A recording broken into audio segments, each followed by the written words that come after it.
तो आज जो विषय है वो विज्ञान का इतिहास है, और विज्ञान का इतिहास जो है भारतवर्ष ही जानता है और कोई जानता नहीं, क्योंकि हम विज्ञान की खोज में चलते चलते शून्यवाद तक चले जाते।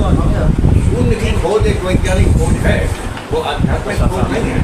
गीता में भगवान ने कहा कि ज्ञानम विज्ञान प्रवक्ष्याम्य शिष्यतः, मैं अर्जुन तुझे ज्ञान और विज्ञान दोनों को सारी बात को पूरा बता रहा हूँ, और दूसरे ध्यान से गीता को हमारे अध्यात्म समझते हैं, अध्यात्म नहीं का विज्ञान है, और इतना अधिक पहुँचा हुआ विज्ञान है कि भूमि रापो न कैसे खोज लिया उन्होंने, भगवान जाने कैसे खोज लिया कि भगवान ने जो अष्टधा प्रकृति बताई उसमें भूमि रापो नलो वायु खम मनोबुद्धि अहंकार में अहंकार दिखाई नहीं देता, अहंकार में इतना प्रकृति। हम कैसे पहुंच गए वहाँ तक? विज्ञान तो था हमारे ऊपर खोज लिया, भूमि है, तेज है, वायु है, आकाश है, अग्नि है, ये और खम आकाश को पकड़ा तो जा नहीं सकता, लेकिन हमने आकाश को तो माना। तो ये सारी बात है विज्ञान की खोज, विज्ञान की प्रति भारतीयों की जो निष्ठा है। और यहाँ तक कि भाई ये सब खोजते खोजते भगवान ने जब ये कह दिया कि अर्जुन ये जो ज्ञान मैंने तुझे दिया है, विज्ञान सहित दिया है, इसको तो मूर्खों के बीच में चर्चा मत करना, उन लोगों के बीच में चर्चा मत करना जो मुझे निंदा करते हैं। भगवान की कृपा से आज काफी संदेश तो बहुत तो हिंदू धर्म की निंदा करें, और सनातन को जहर बता दें, और तो कुछ कर दें, ऐसे लोग हैं। लेकिन भगवान ने कहा उनके आगे मत करना, विद्वत मंडली में करना। तो आज विज्ञान की ये जो कक्षा हमारी लग रही है, इसका क्लास माने आगे से जैसा क्लास ही माने, क्लास माने कहीं पढ़ाने हैं लोग, जो विज्ञान लोगों को क्या पढ़ाएं, नहीं पढ़े रहे हैं, इसीलिए तो पढ़ने आए हैं। तो ये आज का अद्भुत विषय है, और हमारे आदरणीय अध्यक्ष महोदय स्वयं वो भी प्रोफेसर रहे हैं, वो भी प्रोफेसर रहे हैं। यहाँ केवल अक्षर व्यक्ति केवल मैं हूँ, बाकी सब पढ़े लिखे बाकी सब पढ़े लिखे हैं, और देवियाँ भी हैं, इससे पढ़ी लिखी हैं, कभी तो आई है, नहीं तो काय को आती, पढ़े लिखों की बैठक है। लेकिन लोग कहते हैं ना इसका इतना सीढ़ी बनाना चाहिए, जो दिन को करना चाहिए वो करो। यहाँ तो ये निरंतर सीढ़ी इसके चल रही है पिछले 25 साल से, ऐसी चलती रहेगी, और ऐसे बढ़िया कार्यकर्ता आगे से जन्मदिन हो जाएंगे, कभी न कभी रिटायर होंगे तो गाड़ी चलाएंगे आगे से। तो इन्हीं शब्दों के साथ मैं आपका स्वागत करता हूँ, और जिस तरह से हमारी जो है अकादमिक जनों का एक छोटा सा काल से चल रहा है, हालांकि संख्या घट रही है, तो बुद्धिवाद नष्ट हो रहा है, अब लोग लुप्त हो रहा है धीरे धीरे। अभी कहाँ आएगा, तखैया लागू होगा, तो कहेंगे कि इस्लाम के बारे में जो लिखा है इसके आगे सोचा तो भी फिटोगे और पीछे सोचा तो ये स्थिति चल रही है। तो उसके बारे में नहीं बोलता है, तो हमारे बारे में बोलेंगे कि साहब मोदी जी ने कह दिया लोकतंत्र के हत्यारे हत्या दिवस है, तो उसे तुम दूसरा शब्द दे दो भैया, तुम अपने ढंग से कह लो। ये बड़े बेकार की बातें समझ नहीं प्रभु नहीं है, इतना सत्य है, सही चलता है। और अब आशा ये है कि हम लोग भी धीरे आगे बढ़े, लेकिन समस्या ये है कि हम लोग बच्चों के साथ चर्चा नहीं करते। मेरी नातनी जो है वो एकदम हिंदू राष्ट्रवादी बन गई, उसको फोन आता है तो वो कहती है जय श्री राम, हिंदू राष्ट्र बन के रहेगा। अरे हिंदू ये क्यों बोलती है? तो मैं कहता हूँ कोई सुनेगा, क्या पता कोई विरोधी हो, तो लोग कर ले मेरा बात की बात, लेकिन ना तो मैं बात करता था। धीरे धीरे वो अब तो वो अमेरिकन कंपनी में काम कर रही है, बहुत पैसा मिल रहा है, लेकिन ये उसका नारा चलता है जय श्री राम, हिंदू राष्ट्र बन के रहेगा। अब हमारे बच्चों से हमारा संपर्क नहीं है, ये तो आगे की बात होगी। और लगता है यहाँ बैठने के बाद आप लोग आपको मैं निवेदन करूँगा, बच्चों से कम से कम अपनी घरवाली से चर्चा करो। श्रीमती जी को बता दोगे तो वो अपने आप फैल जाएगी बात।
भाई ये जो सूरज हमें दिख रहा है, पृथ्वी दिख रही है, जो ब्रह्मांड दिख रहा है, पहले तो लोग सोचते थे यही है ब्रह्मांड, वो दिख रहा है वो ब्रह्मांड। मालूम पड़ा ऐसे बहुत सारे ब्रह्मांड, हर ब्रह्मांड में एक सूरज, कई धरतियाँ होंगी, चंद्रमा होंगे। तो फिर धीरे धीरे वैज्ञानिक लोग हमारा ब्रह्मांड, हमारा संसार मतलब सिमट गए कि भाई जो दिख रहा है हमको। और वैज्ञानिकों ने ये कहा कि भाई 90% तो नॉलेज अभी खोजी नहीं है, मुश्किल से 10% जो है ज्ञान की प्राप्ति होगी। तो ऋग्वेद ये कहता है तो ये कई श्लोक हैं। पहले श्लोक में कहते हैं कि भाई ये संसार ब्रह्मांड कब बना, कैसे बना। भाई मुझे तो पता नहीं, आम आदमी को पता नहीं, तो हो सकता है ज्ञानियों को पता हो, और हो सकता है ज्ञानियों को भी ना पता हो। जब ज्ञानियों को जो बात नहीं पता तो हो सकता है ऋषियों को पता हो, और हो सकता है ऋषियों को भी नहीं पता। हो सकता है ऋषियों को ना पता हो तो भगवान को पता हो। अगले श्लोक में ऋग्वेद कहता है हो सकता है भगवान को भी ना पता। देखिए कितना वास्ट चिंतन है, कितना ब्रॉड चिंतन है। ये तो वेदों में है, और वेदों का किसी ने लिपिबद्ध किया है वेद व्यास, पर ये नहीं है कि भाई वो ज्ञान पहले पीढ़ी दर पीढ़ी जमाने चलता था, लिपिबद्ध किया। तो ज्ञान वेद व्यास से ही वेद नहीं चालू हुए, वेद से पहले ही बहुत थे। वेद व्यास तो महाभारत काल में रहे, जिसको आज का वैज्ञानिक 5000 वर्ष करीब मानता है। भगवान राम की जब बात कहते हैं, पहले हम सोचते थे भाई कई लाखों वर्ष की बात है, पर आज का विज्ञान उसको 10,000 से 12,000 साल का पीरियड देता है।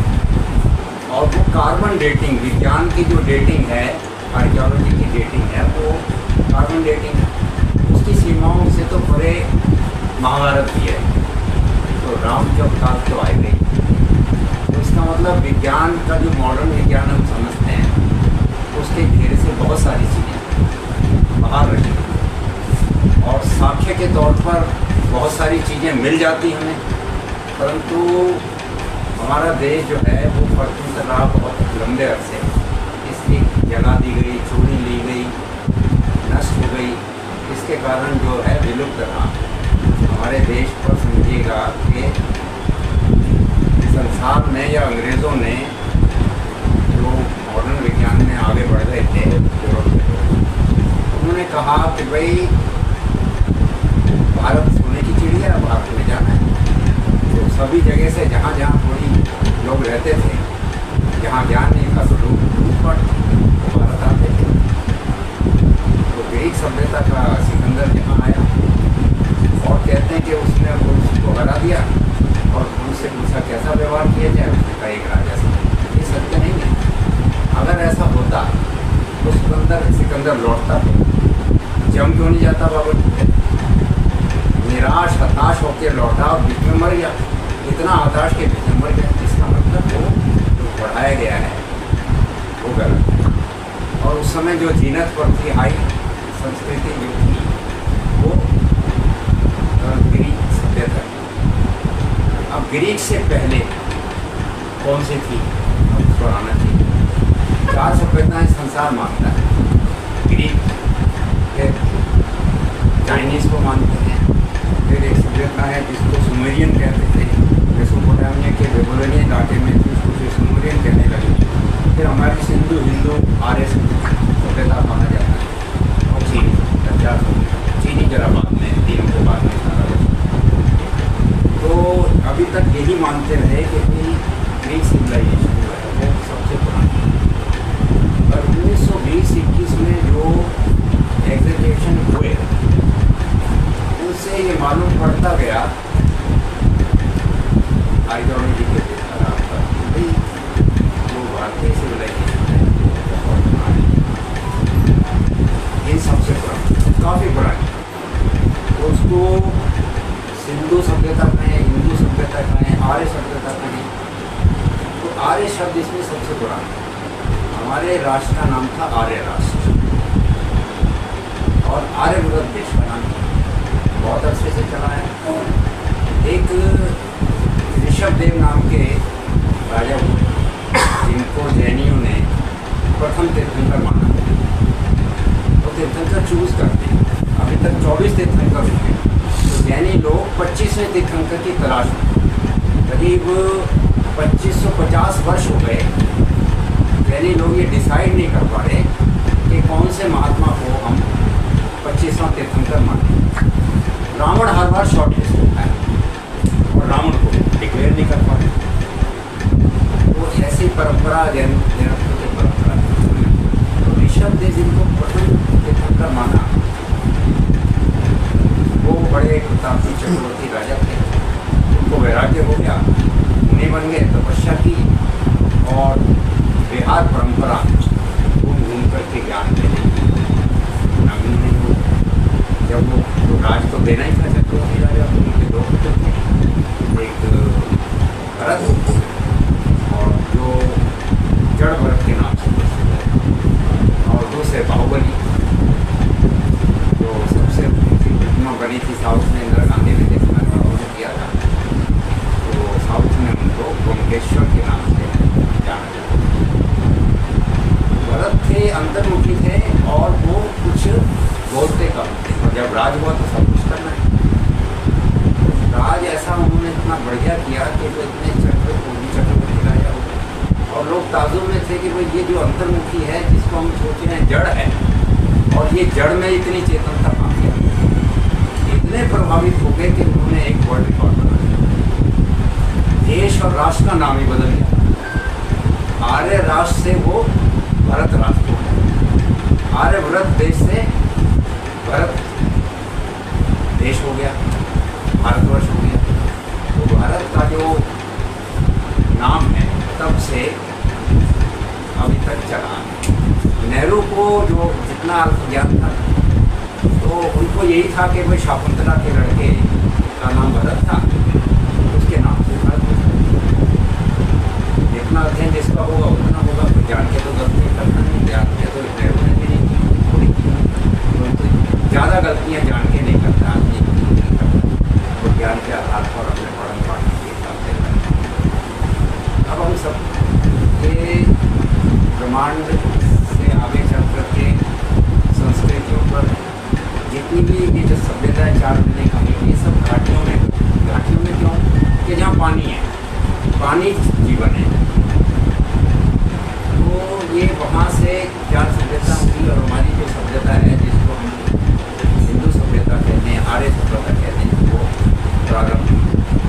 थोड़ा सा ये देख लें कि करीब 4 अरब वर्ष पहले ये माना जा रहा है, मतलब हमारे वेदों में भी, हमारे शास्त्रों में भी जिक्र है कि 4 अरब वर्ष पहले जो वर्तमान जो ब्रह्मांड में दिख रहा है वो बना, और 2 अरब वर्ष पहले धरती सूरज से ही निकली। 50 लाख वर्ष से धरती गर्म है, धीरे धीरे मतलब धरती का जो रूप है जहाँ हम रह रहे हैं, जिसको नाम मानते हैं, करीब 1.5 अरब वर्ष पुरानी है।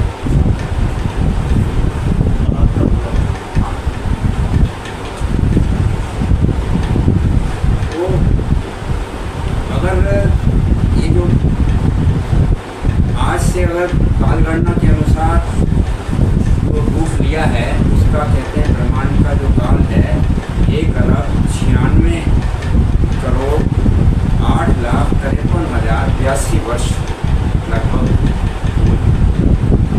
और ये प्रक्रिया चलती है, निर्माण और विध्वंस लगातार चलता है।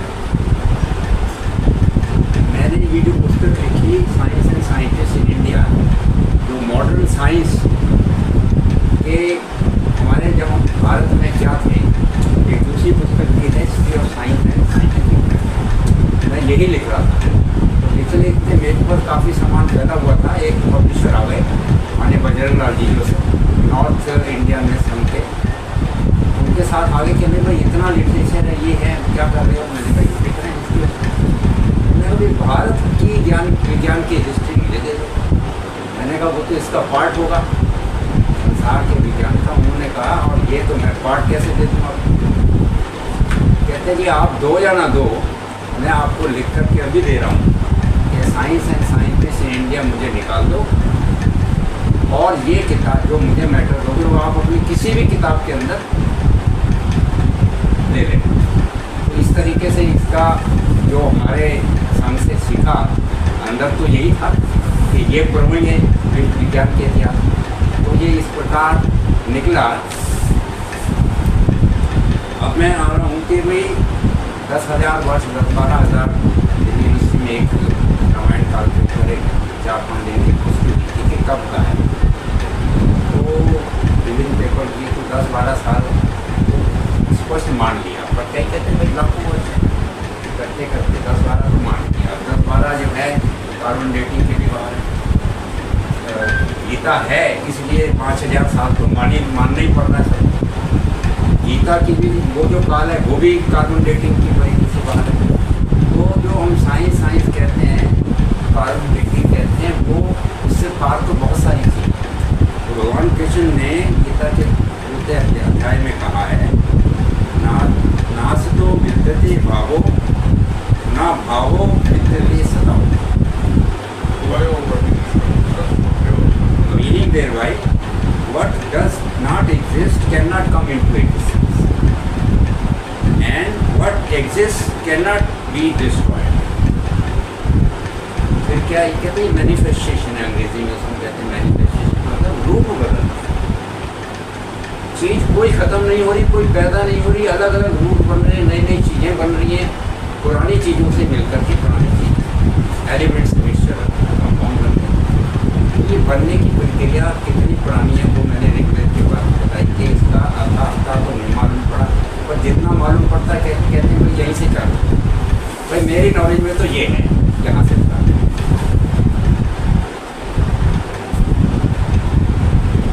अब फिर युगों की कल्पना आ गई, चतुर्युग है, महायुग है, 4 युगों का एक युग है। मज़े की इतना साइंटिफिक हमारा लिटरेचर साहित्य रहा है। कलयुग में कहते हैं भाई 4,32,000 वर्ष, इससे दुगना द्वापर दुगना, त्रेता तिगुना और सतयुग 4 गुना। तो 4 जमा 4 गुना जमा 3 गुना जमा 2 गुना जमा 1 गुना, 4 जमा 3 जमा 2 जमा 1 10। तो जो 4,32,000 वर्ष का हम कलयुग मानते हैं, जो समाप्ति की ओर माना जा रहा है, वो मिला करके 41,30,000 वर्ष का एक महायुग। तो इससे काल गणना प्रारंभ होती। तो चलते चलते हम युगों से आकर के ये माना गया कि भाई ये जो यूरोप है, क्योंकि हम तो स्वतंत्र रहे, भारत सोने की चिड़िया होने के कारण सारे संसार में जहाँ चाहे कोई नंगा भूखा था वो भी सोचता था, क्योंकि भारत के व्यापारी जाते थे वहाँ पर और कुछ सोना चांदी लेके आ जाते थे और चीज़ें दे आते थे। उनको लगता था भारत में ये सारी चीज़ें हैं। तो भारत में जब इच्छा पैदा हुई कि भारत के बहुत तो भारत को ढूंढने के लिए कोलंबस को पहुँचता अमेरिका पहुँच गया। वास्को डी गामा एक लुटेरा था, वो लूटने के लिए आते आते वो भारत पहुँच गया। उसको आविष्कारक भी कह सकते हैं, मतलब उनके लिए आविष्कारक है जिनको पता नहीं था भारत तो था ना, भारत तो उनके लिए तो वो आविष्कारक नहीं। तो वो अपना अपना आते थे, लूट के चले जाते। चंगेज खान जो है बाबर से पहले आया। बाबर जो पहला ऐसा था, उससे पहले हुण आए, कुषाण आए। तो वो तो उनको तो हम जल्द कर गए। आज मालूम नहीं है कि हुण कुषाण है कहाँ। पर इसके बाद जब ये मुग़ल आए, बाबर मंगोल था, मुग़ल नहीं था। और जैसे जैसे मुग़ल का राज हुआ, बाबर को अपना पहला लुटेरा यहाँ था तो उसको मान लिया, वो मंगोल। तो वो लंबे अरसे रहे हमारे 800-900 साल, और उन्होंने तो लूटा फाटा और जहाँ से तराई मिटा के जलाया। नालंदा यूनिवर्सिटी पर मेरा एक लेख है किताब, क्या क्या लूटा, कितने वर्ष तक लाइब्रेरी जलती रही। कोई कहता 6 महीने में तक जलती रही, कोई कहता 9 महीने तक जलती रही, पर मतलब काफ़ी महीनों तक पुस्तकालय ही जलता रहा। तो कितनी पुस्तकें होंगी, कितना ज्ञान। पर यहाँ कंठस्थ परंपरा है, वो चीज़ें याद रही। वेद कंठस्थ थे लोगों को, द्विवेदी त्रिवेदी चतुर्वेदी जितने भी कंठस्थ थे, तो वेद तो बच पाए। और वेद जो है वो संकलन था बहुत सारी, तो बहुत सारा ज्ञान फिर भी बना रहा। पर अंग्रेज़ों ने ये कहा भाई हमने तो जब आए यहाँ पर मुसलमानों का राज था, हमने तो ये मान लिया कि ऐसे ही थे ये हमेशा, अनपढ़ गवार ये थे, ऐसे ज्ञान विज्ञान कुछ नहीं था इनका। पर 1920-21 में जब एग्रीगेशन वर्क अंग्रेज़ों ने किया, अंग्रेज साइंटिस्ट ने, तो लगा एक के बाद एक नई नई चीज़ें निकलती, और उसके बाद फिर तेज़ी से चीज़ें साइंटिफिक था। हमारे यहाँ ज्ञान परंपरा, भारतीय विज्ञान परंपरा पर आजकल हमारा जोर है। सारे जो लोग हैं भारतीय ज्ञान परंपरा के नाम से विज्ञान को परोस रहे हैं, पुस्तकों में भी चेंजेस ला रहे हैं, नई तो ज्ञान और विज्ञान, विज्ञान का मतलब विषय ज्ञान हो गया, उसको साइंस कहते हैं। और जो हमारा ज्ञान का मतलब था वही ग्रीक जो नेक्स्ट सभ्यता थी, वो स्कायर शब्द से साइंस बना। स्कायर का मतलब टू नो, जान, नॉलेज सिस्टम को वो स्कायर कहते हैं, उससे साइंस बन गया। तो साइंस का भी वही मतलब है, स्कायर का भी वही मतलब है, ज्ञान का, पर उससे विशेष ज्ञान हो गया। और विशेष ज्ञान होते होते फिर जिसमें एक्सपेरिमेंट्स हों, जिसमें रिपीटेड ऑब्जर्वेशंस हों, जिनसे कुछ रिजल्ट निकाले जा सकें, तो इसको साइंटिफिक मेथोडोलॉजी कहते हैं। मैं साइंटिफिक मेथड्स कहता हूँ, तो कई इंटरनेशनल कॉन्फ्रेंस में कहते हैं मेथड्स क्या क्या होता है। मेथड तो सुना है, साइंटिफिक मेथड तो एक ही होगा। मैंने कहा सबसे पहला साइंटिफिक मेथड हमारे यहाँ था, बाद में फिर अलग अलग लोगों ने अपने अपने हिसाब से मेथड निकाल दिए, उसी से निकले, सभ्यताएँ भी उसी से निकली। जब निकलती चली गई तो मेथड बन गया। और जो मॉडर्न साइंटिफिक मेथड जो आप मान रहे हो, जो कम्युनिस्ट साइंटिफिक आउटलुक की बात करते हैं, वो आउटलुक उसी पौराणिक वैज्ञानिक परंपरा के हमारे साथ विशेष ज्ञान को मिले। मैं ऋषभ देव की बात को फिर लाता हूँ। ऋषभ देव के दो पुत्रों के बारे में तो बता दें, और ये कई तो उनकी पुत्रियाँ टॉपिक से रिलेटेड है। इससे एक का नाम था ब्राह्मी, दूसरी का नाम था सुंदरी। तो ऋषभ देव बड़े ज्ञानी थे, चक्रवर्ती राजा थे, तो उन्होंने लिपि ज्ञान अपनी बेटी ब्राह्मी को दिया। ब्राह्मी ने उस लिपि ज्ञान को आगे बढ़ाया। इसके साथ बता दूँ, मनु की चौथी पीढ़ी में ऋषभ देव, मनु स्मृति और मनु जो चौथी में थे, और राम के शायद 32वें पुत्र थे। राम को 10-12 हज़ार तो मान ही लिया, तो इससे 32 पीढ़ी। और उस समय जो समय था, आज 80 साल है, भगवान कृष्ण के समय में 300 एवरेज थी आदमी की। और ऐसे पीढ़ी में आज भी हमारे यहाँ जो स्तर है, जो स्तर है, शिखर जी पर जाते हैं तो 24 तीर्थंकर, मतलब पहले तीर्थंकर ऋषभ देव, वो उनकी 24 में से 22 को वहाँ निर्वाण था। शिखर है माँ तपस्या की, 22 को तीर्थंकर, और वहाँ हर तीर्थंकर के शरीर की कितना बड़ा था, पैर कितने बड़े थे, और स्मृतियाँ बनी। कभी जाएँ तो देखेंगे, और लिखा हुआ है, तो तब से चला है। शिखर जी बिहार को पुण्य भूमि इसलिए मानते हैं कि 22 तीर्थंकरों ने तपस्या करके वहाँ मोक्ष की प्राप्ति हाँ। तो इतने उम्र घटती चली जा रही है,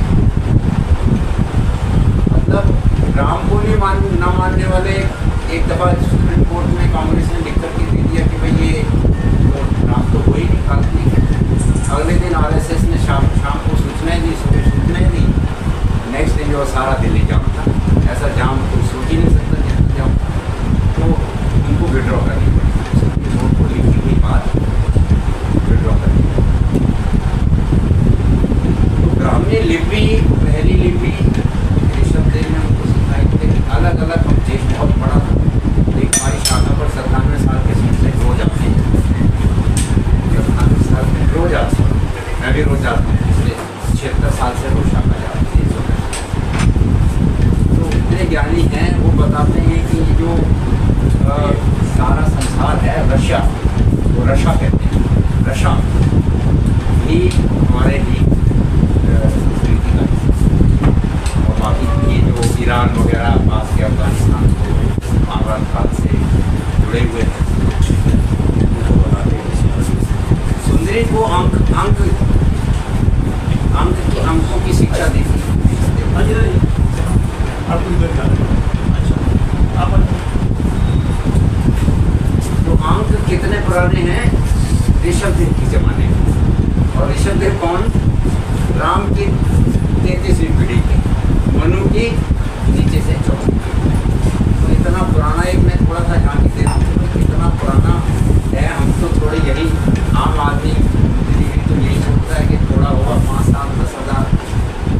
मान ले लोगों उसी पीछे कैसे जाएंगे। तो पहला जो ज्ञान है जो भारत से ज़्यादा प्राप्त किया और जिन्होंने इस सभ्यता ने आगे बढ़ी वो ग्रीक की सभ्यता, यूनान की सभ्यता। विश्व को जीतता हुआ सिकंदर यहाँ आया, लौट गया हाथ मलमला करके। वहाँ एक पाइथागोरस नाम का व्यक्ति था। पाइथागोरस मैं इसलिए कह रहा हूँ कि पाइथागोरस अभी सबने कहीं से पढ़ा हो। पाइथागोरस थ्योरम के नाम से भी अभी एक थ्योरम अभी तक चली है। पाइथागोरस कहते थे कि भाई मैं तो एक हिंदू ऋषि का चेला हूँ। पाइथागोरस जो पैदा रहे वो बीसी में थे, 520 बीसी से 540 बीसी से 497 ये कालखंड रहा होगा।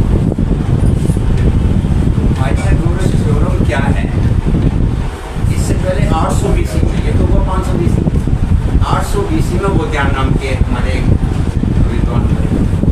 उन्होंने एक थ्योरम जो संस्कृत जो पाइथागोरस थ्योरम है बिल्कुल वो ही जो वो थ्योरम एक श्लोक है, उसको बोधियान सूत्रास, बहुत सारे सूत्र दिए हुए, पर एक सूत्र जो बोधियान सूत्र के नाम से प्रसिद्ध है सिंगुलर में, वो वही है जो पाइथागोरस।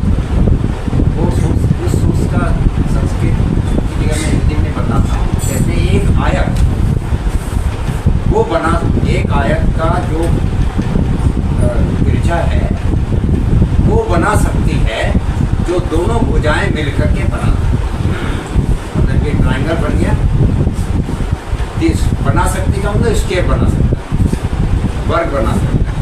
मतलब the square of the hypotenuse is equal to the sum of the squares of the two sides. ये पाइथागोरस उन्होंने इस रूप में श्लोक दिया कि जो त्रिज्या है करण जो आयत का बना सकता वो बना सकता है दोनों भुजाएं मिल करके बनाती। ये 800 बीसी की बात है। और पाइथागोरस तो हुए 5वीं 6वीं बीसी। तो ओरिजिनलिटी मालूम पड़ जाएगी। एक मजे की बात इसी से जुड़ी बता, एक दिन जांगे के जमाई थे, उन्होंने पुस्तक लिखी यूनिवर्स ऑफ वेदांता। और जैसे किताब आई मैं लिख ही रहा था, ये चीज़ें मैंने पढ़ी, लगा ये तो वेदांत की बात सारी इसने की। और कम्युनिस्ट है, राज्यसभा का मेंबर है, CPI का मेंबर है, तो मैंने घर से वहाँ से भी चीज़ें फोन की और अपनी किताबों में लिखी। और पीपल्स पब्लिशिंग हाउस ने उसको छाप किया, सारे कम्युनिस्ट जगत में पहुँच गए। पर जब उसके रिव्यू आए, अरे ये तो वेदांत का तो सपोर्ट कर रहे हैं, एंटी कम्युनिस्ट है, तो उन्होंने अपनी किताब विड्रॉ की। दुकान दुकान पर जाकर के यूनिवर्स ऑफ वेदांता की किताब वापस, वो कहते हैं मुकाबला। उस किताब में यूनिवर्स ऑफ वेदांता में ये लिखा है कि Pythagoras was the people of ब्राह्मण। और ये कालखंड का भी देख लिया मैंने भी अपने हिसाब से उसको लिखा है। और लिपियाँ हमारे यहाँ इतना बड़ा देश रहा, हमारे संस्कृति का प्रभाव ऐसे होता रहा, तो जैसे जैसे प्लेसेस बदलते हैं, बोलियाँ बदलती हैं, लिपियाँ बदलेंगी। पर जो हमारी वर्णमाला है, वर्णमाला से अब संस्कृत का हम सब बड़ा मान करते हैं। संस्कृत भी जनरेट हुई बात। इससे पहले जैन साहित्य जितना मिलेगा वो संस्कृत में नहीं है। तो आम भाषाएं थी, वो कई प्रकार की भाषाएं उनको संस्कृत से मिलती जुलती, उन सब भाषाओं से मिलकर के संस्कृत भाषा, देवनागरी लिपि एक ही है। और फिर ग्रामर बनाई पाणिनि ने, चीज़ें आगे बढ़ती। अब हम उस विषय के कल्चर से लेकर के कालखंड को आगे लेते लेते पाइथागोरस की बात बताई मैडम।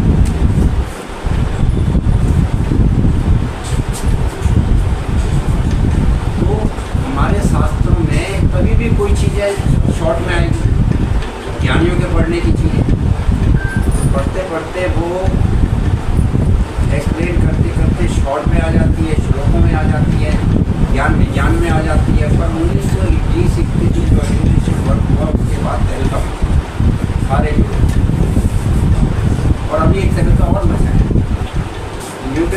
क्लास कहते हैं, तो 3 श्लोक मिले हैं। अभी श्लोक तो बहुत पुराने हैं, हम खोज पाए अभी, तो वो उसका ऑर्डर वही है, न्यूटन फर्स्ट ला, सेकेंड ला, तो श्लोक 1, श्लोक 2, श्लोक 3।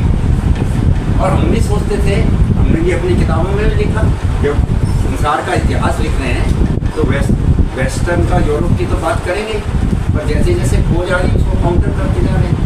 अब न्यूटन की बात तो इसके लिखने के बाद ही आएगी, वही श्लोक हैं। और हम ये सोचते थे कि भाई पेड़ से सेब गिरा और उसको 3 सिद्धांत नजर आ गए, ये कैसे हो सकता है? सेब एक गिरा 3 सिद्धांत नजर आ गए, ये तो बचने वाली बात नहीं। ऐसे चीज़ें हमारी नष्ट की माउंटेन्स ने, काफ़ी लोग ले गए लूट के, अपने अपने हिसाब से रूपांतर किया, अपना नाम लिया। अगर मॉडर्न पर आ जाए तो जगदीश चंद्र बोस एक इंटरनेशनल सेमिनार में थे और वो मार्कोनी भी उनके साथ में। शाम को डिस्कशन में उन्होंने अपनी ये बेतार का अधिकार की खोज का जिक्र कर दिया। रात को बैठ के मार्कोनी ने रिसर्च पेपर बना दिया, लेकिन प्रेजेंट कर दिया। और फिर हमें पढ़ाते गए कि भाई मार्कोनी ने बेतार का अधिकार की खोज, तो सेमिनार में ही कहा उनको कॉन्फ्रेंस में, और उसके बाद कल तो शाम को उनको बता रहे थे, आज इसने पेपर प्रेजेंट कर दिया। रोज क्या कहते हैं, नॉलेज इज इन हम भी कहते हैं क्या फ़र्क है, ये फ़र्क पैदा है बेटा, हम भी कहते हैं, हम भी कहते कोई नहीं, ठीक है, नॉलेज तो नॉलेज है, ले नहीं, नाम से नाम में क्या।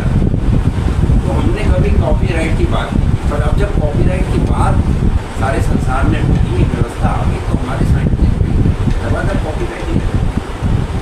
और अगर शिखर की रिसर्च की बात करते हैं, शिखर में जो पार्ट हम डिस्कवर करते रहे, क्या बेसिक क्या चीज़ है और बेसिक क्या है।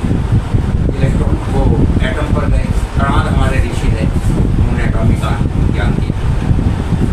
चरक ने मेडिसिन का, सुश्रुत ने चीरा फाड़ी का किया, पूरा संहिता है, चरक संहिता है।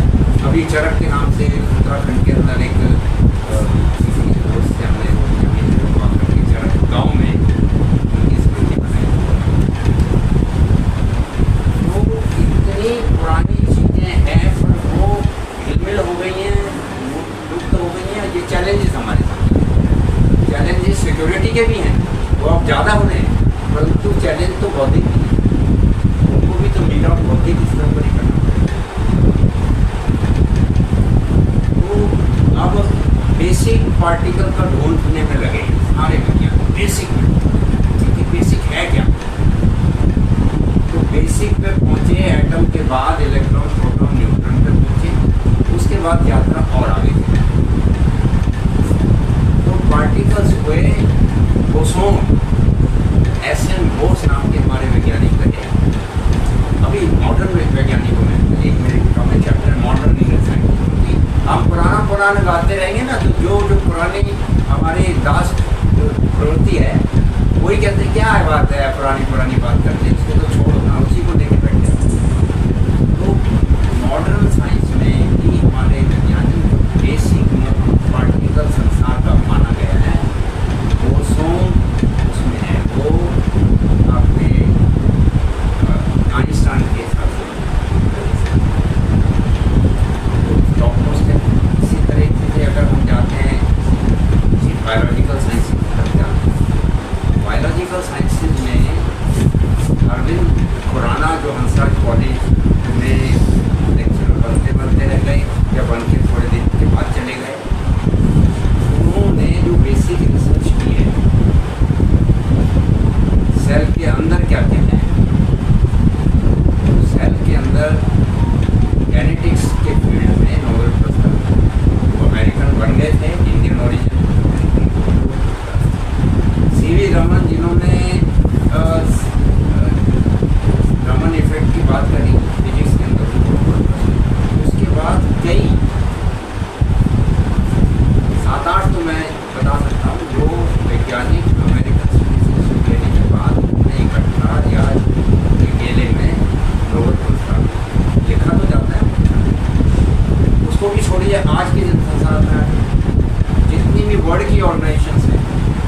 गूगल्स है, फेसबुक है, उनके सब CEO इंडियन। ये तो तब बात है जब हम 1000 साल तक तो अच्छी तरह पीछे गए और 100 साल में हम 100 साल में ही वर्ड पर पहुँचे। तो मतलब जीन तो थे ना, जीन है। और अभी तो उन्हें कुछ खास खोजा नहीं है, क्योंकि प्रवृत्ति नहीं है, प्रवृत्ति कम है। जैसे भाई साहब को इस बात का दुख है कि भाई बुद्धिजीवी कम होते जाते हैं, यहाँ की संख्या कम होती जा रही है। तो इसमें अब इन्होंने तो अपनी धोती को बना दिया, अब वो ऐसी नाम कहती है, ये भी रोकते हैं, ऐसा मत काम है। तो हम डरते भी हैं, डरने से थोड़ा काम है। तो राष्ट्रीय स्वयंसेवक संघ के माध्यम से काम हो रहा है। वर्ल्ड की सबसे बड़ी ऑर्गेनाइजेशन है, नॉन फाइनेंशियल है, नॉन एडिंग है। सामने के जितने आयाम हैं, सेवा भारती है, उसको कहते हैं एड ले लो, सरकारें कहती है एड ले लो, कहते नहीं, जब पैसे की जरूरत होगी जनता से ले लेंगे, काम होने के लिए इतना पैसा होगा, अपने आप डालेंगे नहीं, जनता से मिल जाता, भरपूर मिलता है। तो अगर नियत देशभक्ति की हो, नियम ईमानदारी की हो, ज्ञान की परंपरा हो, ज्ञान को हम आगे लेकर के विज्ञान की तरफ जाते हैं, एक्सपेरिमेंटल यूरोप का योगदान है। क्योंकि जब हम लोग हो गए तब उनको बस जब हम अज्ञानी थे तो उनको कपड़े नहीं पहनने आते थे, जंगलों में रहते थे, उन्होंने ज्ञान ले ले करके वो ज्ञानी बन गए। हम उसी पैरेलल काल के अंदर गुलाम हो गए। तो आगे ना भाई ज्ञान तो रुकेगा नहीं, ज्ञान यूरोप के माध्यम से आगे जाए। तो खूब मिले 1980 में मेरी दोनों पुस्तकें पहली बार छपी। तो ये एक अंधेरा था कि भारत विज्ञान के फील्ड में। तो ये बड़ी 300 पेज की किताब, मैंने ये तहलका ये मशहूर था कि भाई है कुछ है, भारत विज्ञान भी है और बहुत काम की ज़रूरत है। तो कोट करने लगे। जब वो अपने मान्य सुदर्शन जी विदेशों में जाते थे, मेरे से कहते थे भाई 8-10 किताबें दे दें, मैं बताऊँगा ना कि भारत का विज्ञान क्या है, कहाँ है। और उन्होंने ये मेरी पुस्तकें पढ़ी थी। तो सुरेश वाजपेयी थे दिल्ली के सहकार्यवाह, उनको उन्होंने जिक्र कहा भाई ये किताबें पढ़ी अच्छी। तो उन्होंने कहा कि हमारा दैनिक दिल्ली में प्राध्यापकों का कार्य दिखता है पूरी दिल्ली का। तो फिर मेरी भेंट, पहली भेंट हुई, सुदर्शन जी ने कहा तो ये किताबें आपकी, आज मैं बड़ा खुश हूँ और मैंने तो इस पर कम से कम 10 बौद्धिक दे दी। मैंने कहा ये खुश कहाँ, तो ठीक है आपने किताब पढ़ी। कहते आज मुझे मालूम पड़ा ये मेरे संक्षेप में लिखी। मैंने कहा जी मैं भी बहुत खुश हूँ, अब मेरे से भी पूछ लो मैं क्यों खुश हूँ। तो कहते हैं आप क्यों खुश हैं। मैंने कहा मेरी किताबें पढ़ के मैंने तो सारा ज्ञान और विशेषकर संघ से जो सीखा, कार्य क्षेत्र के अंदर कर्म नहीं मिलता तभी तो सीख पाया। तो संघ से जो सीखा फिर वो दिया और आपने उसको संसार में चला दिया, देश विदेश की यात्रा। मैं इस बात से तो खुशी का भी एक अंदाज है। और इस तरह की जो यूरोप है वो अपनी खुशी कैसे समझता है। मैं खुशी पर मैंने कई मॉडल बना रखे हैं। पहला मॉडल था कि खुशी जिसको मैं आनंद और परमानंद तक ले जाता हूँ। लोग हैप्पीनेस तक ही रहते हैं और हैप्पीनेस की क्लासेस भी दिल्ली सरकार चलाती है। और हैप्पीनेस से तो आगे खुशी है, खुशी से आगे आनंद है, आनंद से आगे जाके तो उसको मॉडल बना। पहला मॉडल जो मैंने बनाया था साइंटिफिक करा था, क्योंकि मैथमेटिक्स का साइंस पर ज़्यादा लिखता हूँ। मैथमेटिक्स से एक ही टेक्स्ट बुक लिखी है कोऑर्डिनेटर, वो भी ये बताने के लिए बस पाइथागोरस की ओरिजिनल ये जिससे थ्योरम है।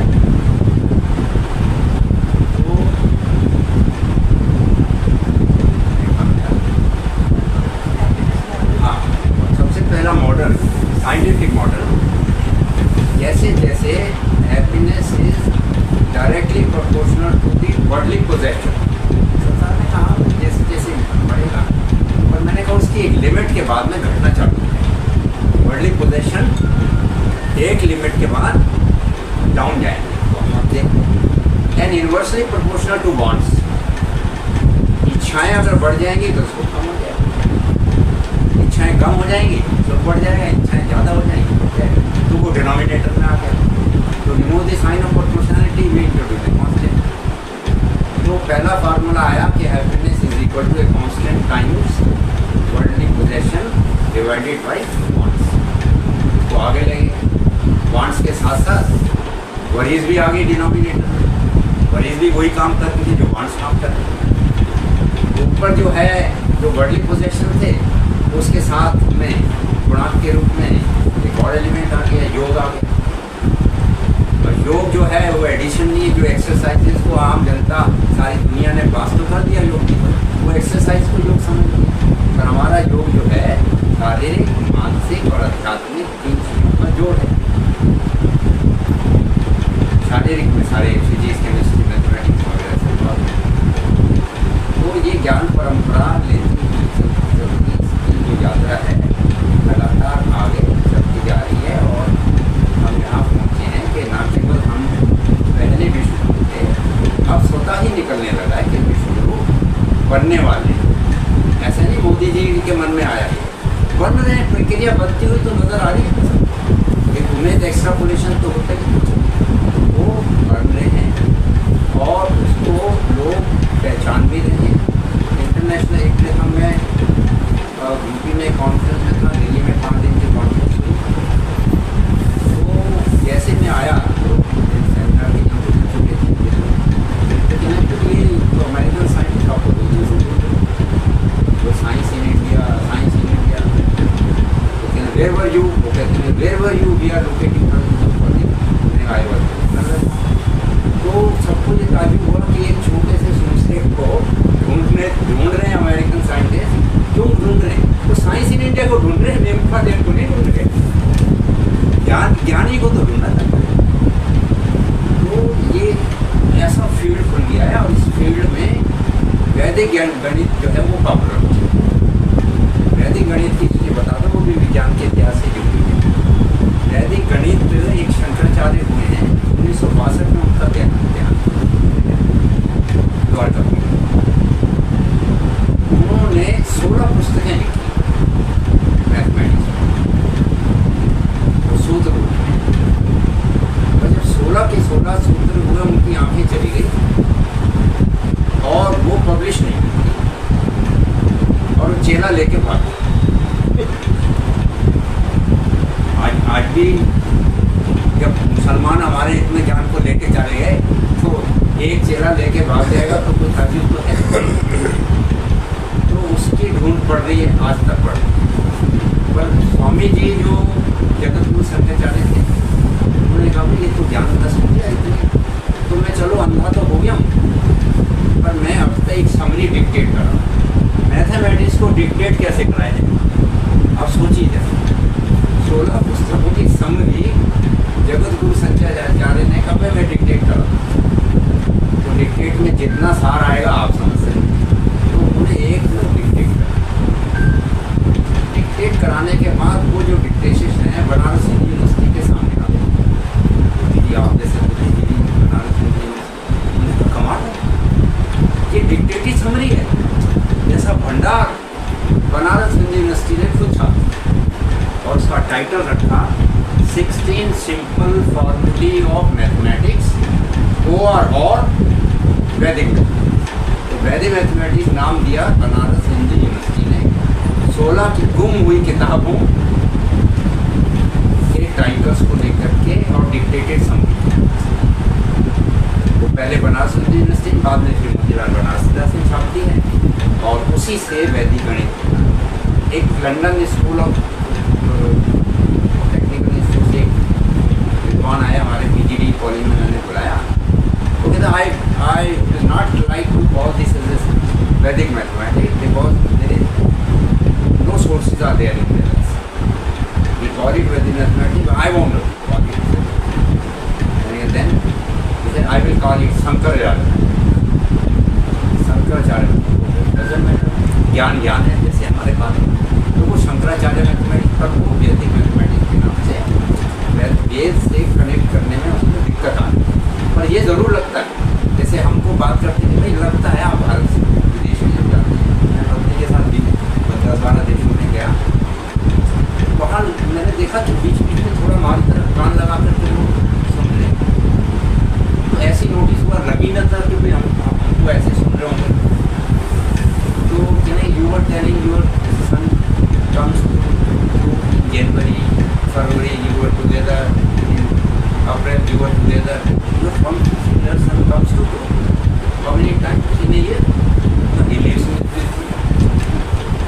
Don't tell me that.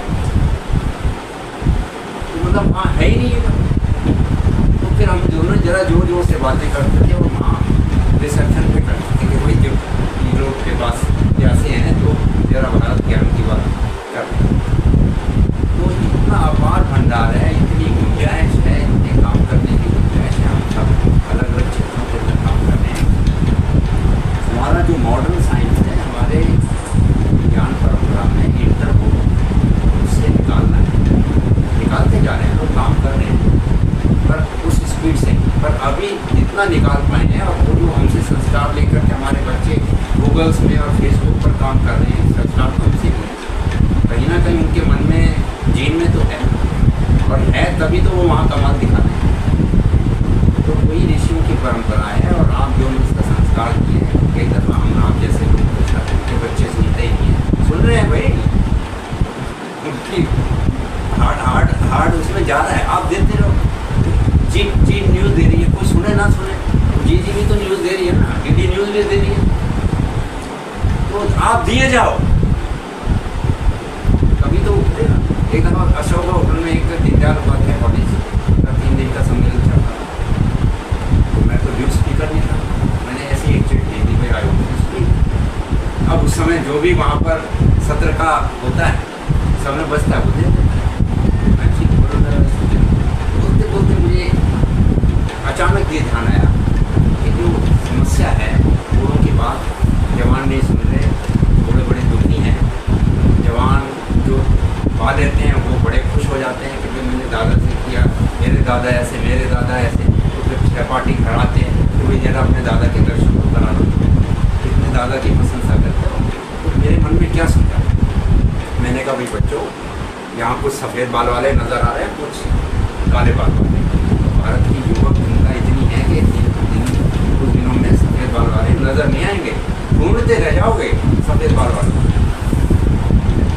ढूंढते रह जाओगे। इसलिए क्या करना है, सफ़ेद बाल वालों को पकड़ के ज्ञान ले लो, अब ये ज्ञान के समेटे चले थे।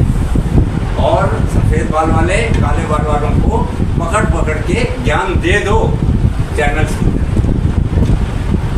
ये कहने के आज निराश नहीं आराम।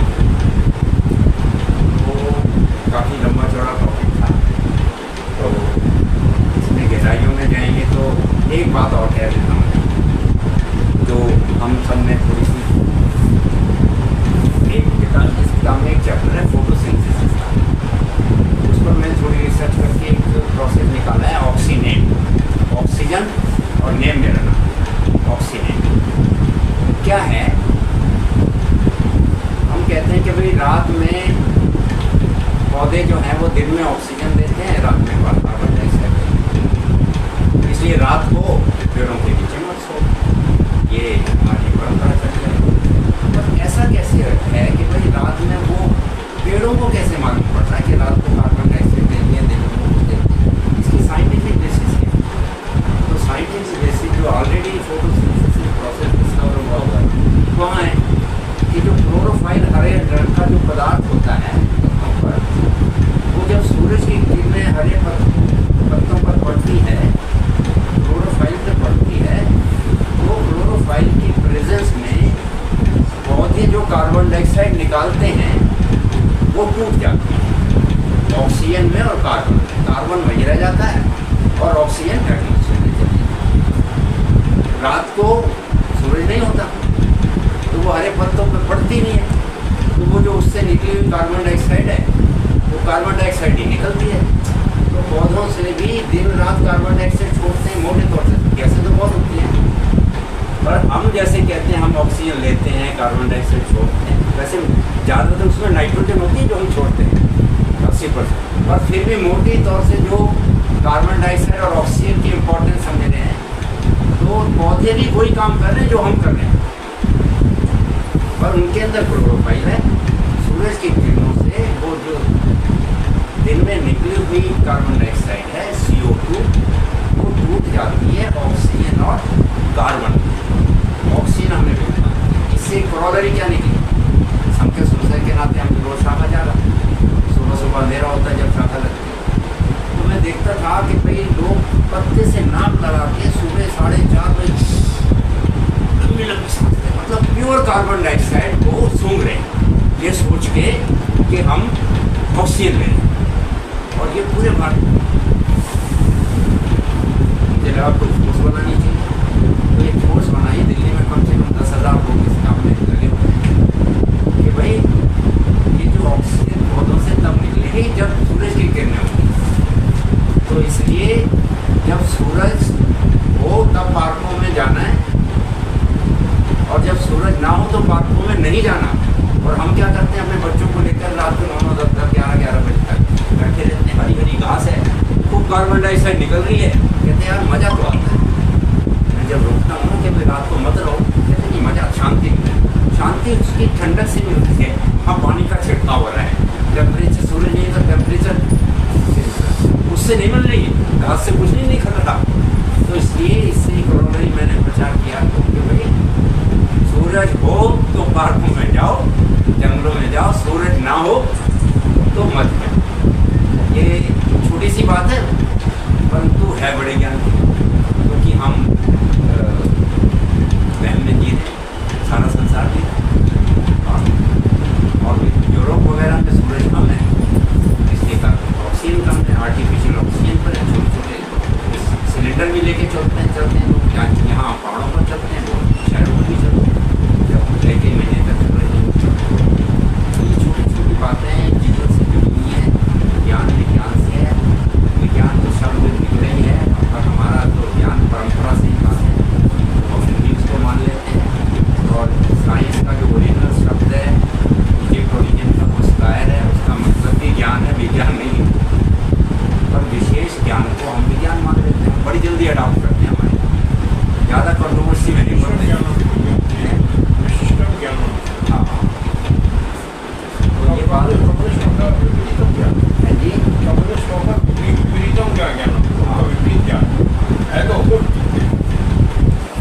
अब जैसे भाई साहब ने थोड़ा क्रिटिसाइज कर दिया था, मोदी जी को कम हो रहे हैं, ध्यान नहीं देते, आगे नहीं दे रहे, मतलब सब इसके पीछे ये था। तो हताश निराश फिर और आगे बढ़ते ही जाना।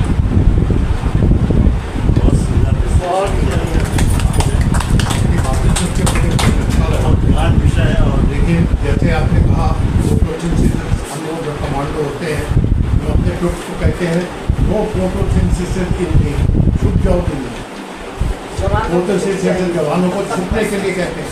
Mission communication commando no photosynthesis, और दूसरी बात, मैं इससे गलत भी हो सकता हूँ, हम लोग जो है बहुत ही डिफेंसिव, हमें ऑफेंसिव होने का समय। मैं दुबई में था, वहाँ पे नॉर्मल मुद्दे से बात कर रहा था, बोला हिंदुस्तान तो बड़ी चीज़ है, हम लोग जो गिनती करते हैं हिंदुस्तान, वो हिंदू से ही तो आया। नमाज सब लोग कहते हैं, आप अरे को नमाज बोलिए, वो नमाज नहीं बोलते।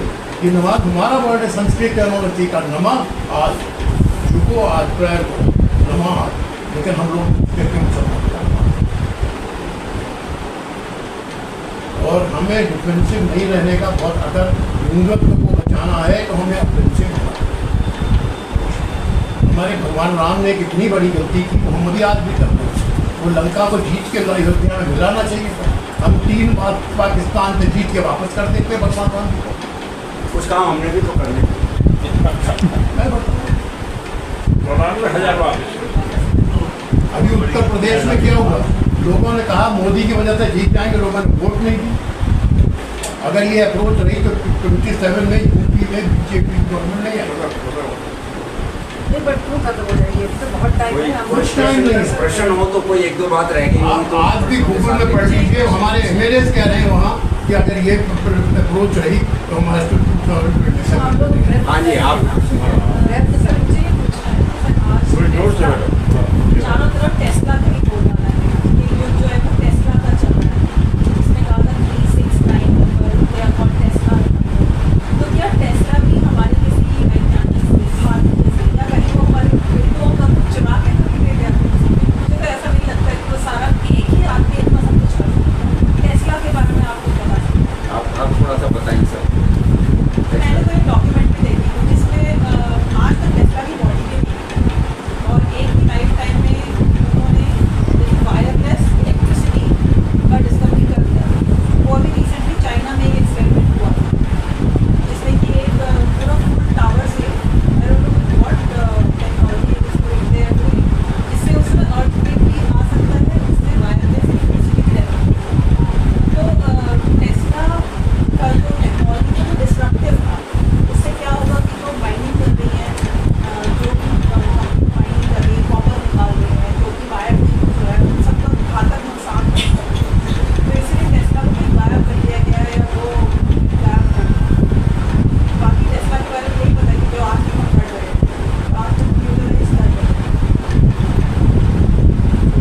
तो मेरी नॉलेज में नहीं है, क्योंकि हम तो ये जब ऋषि कह रहे हैं भाई हमें नहीं पता है, भगवान को पता है, ये पता है, ये भी नहीं पता, ये भी नहीं, मतलब ऋग्वेद कहाँ तक जाता है, मतलब भगवान से ऊपर की बात किताब में आती है।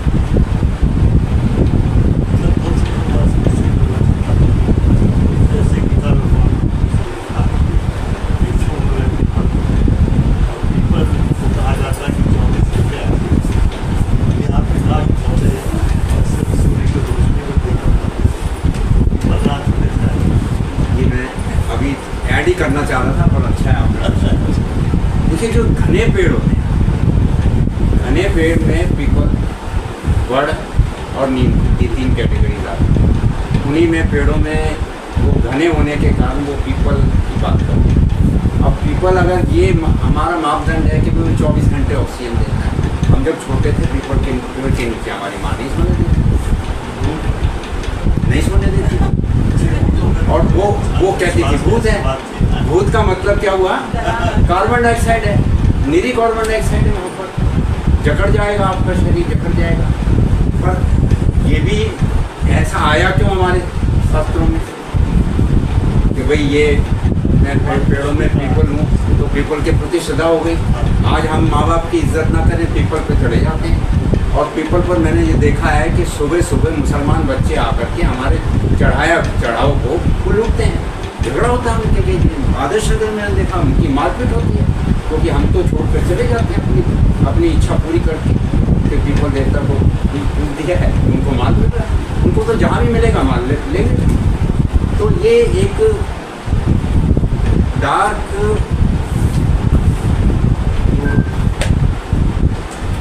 प्रोसेस होता है कि जितना घना पेड़ होगा वो ऑब्जॉर्व करेगा सूरज की किरणें, तो वो उसमें स्टोरेज, किरणों की स्टोरेज हो जाएगी। जब स्टोरेज ज़्यादा हो जाएगी तो वो जैसे दिन छपा तो सूरज खत्म हो गया, पर उसने स्टोर कर दिया, तो उसका जो पीरियड है ऑक्सीजन, ये वो प्रोसेस है थोड़ा देर तक चलेगा। जितना घना पेड़ होगा उसका जो फोटोसिंथेसिस का पीरियड है वो किसी का 7 बजे सूरज गिर गया, किसी का 8 बजे तक चलेगा, किसी का 9 बजे तक चलेगा। जो सबसे घने पेड़ हैं, बरगद दिखने में तो बड़े बड़े पत्ते, परंतु पीपल के छोटे होने के बाद भी वो घना है, हर टहनी पर है। बरगद जो है वो ऊंचा ऊंचा उठता चला जाएगा और नीचे से नंगा होता चला जाएगा। तो टोटल में शायद क्लोरोफाइल पीपल के पेड़ पर ज़्यादा मिल जाएगा बरगद के। पत्ते वो कंपेयर करेंगे वो छोटा है बड़ा है, तो उनमें जो डार्क प्रोसेस है ज़्यादा चलने का फोटोसिंथेसिस ज़्यादा होता है। पर मैं अभी इस बात से एग्री नहीं कर पाया कि वो सारी रात 24 घंटे, क्योंकि हम जब कहते हैं ये चीज़ अच्छा है, भाई ये सारा अच्छा है, ये तो देवता है, उसकी 10 अच्छाइयाँ देखी तो हम या तो पूरा मान लेते हैं वो अति छोटी है, पर सब पेड़ों में अच्छा है, भगवान ने कहा है ठीक है, ज़्यादा क्लोरोफाइल है, ज़्यादा ऑक्सीजन दे रहा है। बड़ा जो पेड़ है वो तो ब्रह्मा विष्णु महेश तीनों में था, वो और भी महाराज वो चीज़ें हैं साइंस के, एक्सप्लेनेशन देना हमारे यहाँ ज़रूरी भी नहीं समझा गया।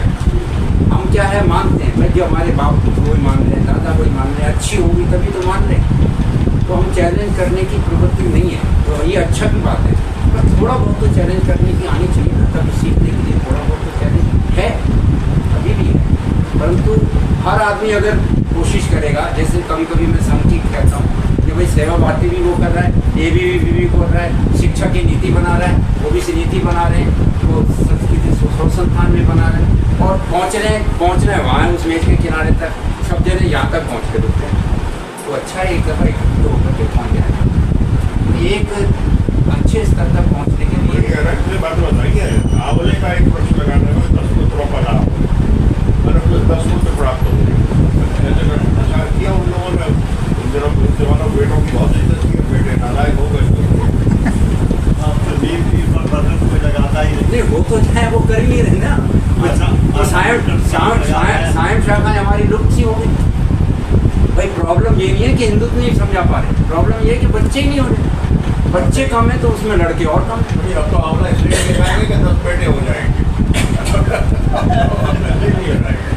सर, रात को ना सोने का एक ये भी कारण हो सकता है, क्योंकि ज़्यादातर पशु पक्षी जो है वो आकर के उनके लिए रैन बसेरा पेड़ों के ऊपर ही होगा, और यदि आप पेड़ के नीचे सोते हैं तो ऐसा हो सकता है कि कुछ ना कुछ ड्रॉपिंग्स वगैरह आपके ऊपर आकर के गिरे, ऊपर कोई जो है इंसेक्ट्स हैं वो आपके ऊपर आकर गिर जाए, तो उसका एक रिस्क बढ़ जाता है, क्योंकि वो रात को वहीं रुकेंगे आकर के।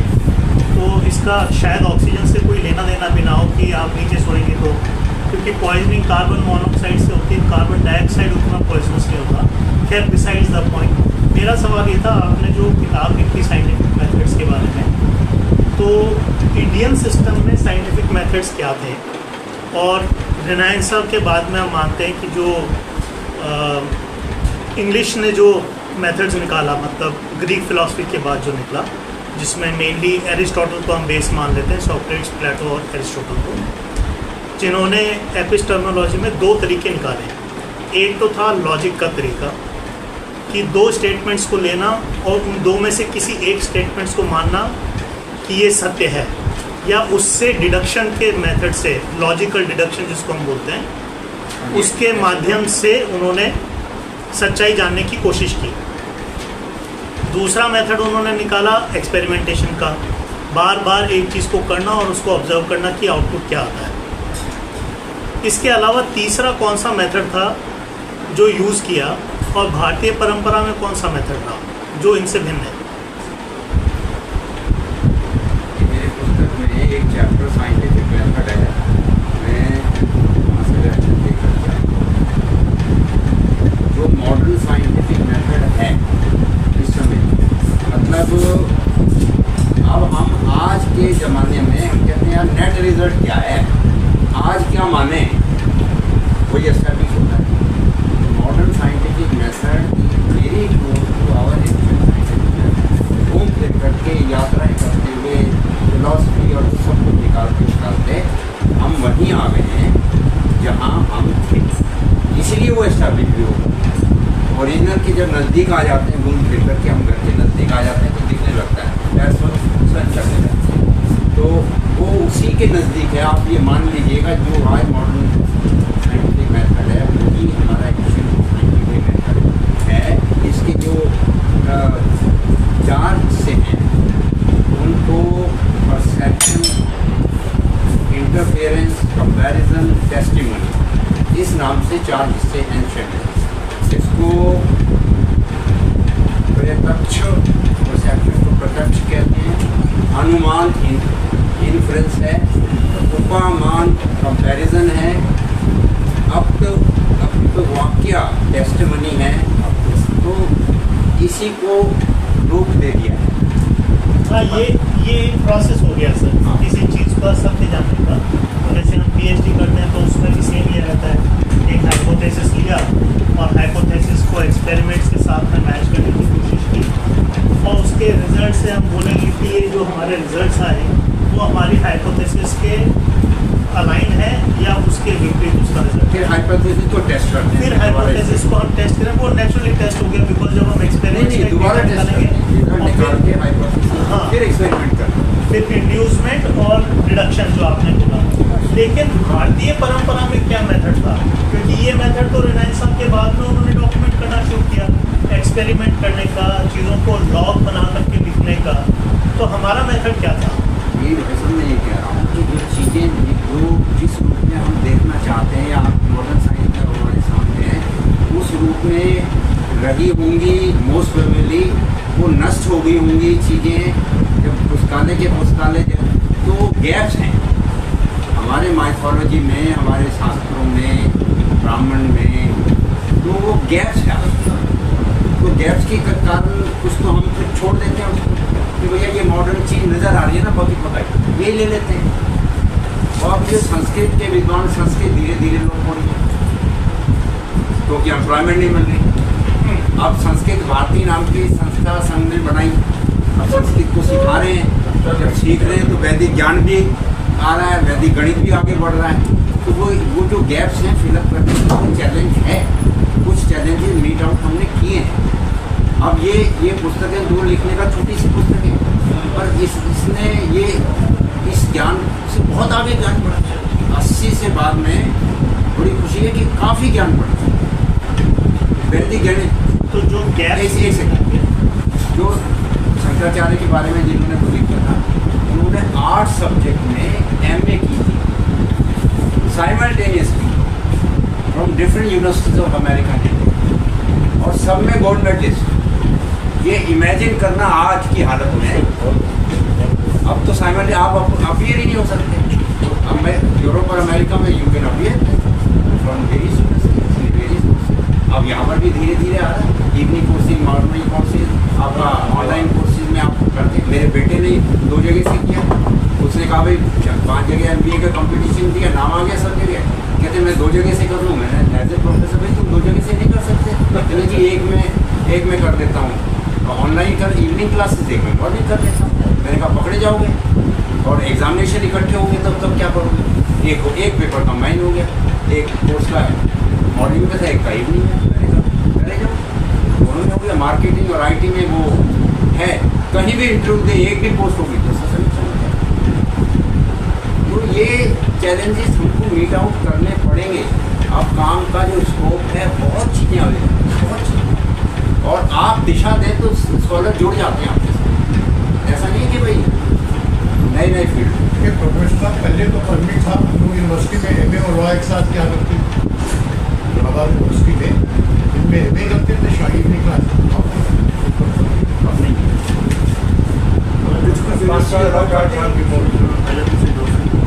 सबसे अधिक साइंटिफिक मेथड केवल संघ का है।